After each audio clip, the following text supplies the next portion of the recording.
কাস্টমারের প্রশ্ন, চুল পড়ে যাচ্ছে, চুল খুব রুক্ষ, তিলের তেল কি কাজে দেবে? বিশ্বাসযোগ্য উত্তর, হ্যাঁ, খাঁটি তিলের তেল নিয়মিত ব্যবহার করলে চুল পড়া ও রুক্ষতা দুটো সমস্যাতেই উপকার পাওয়া যায়। বিজ্ঞান কি বলে?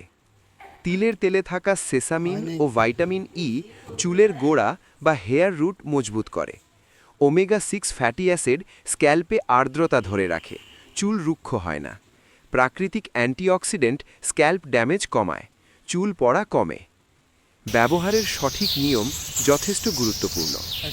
সপ্তাহে 2 থেকে 3 দিন 1 থেকে 2 চামচ তিলের তেল হালকা গরম করে স্ক্যাল্পে 5 থেকে 7 মিনিট মাসাজ, 30 মিনিট বা সারা রাত রেখে সকালে শ্যাম্পু।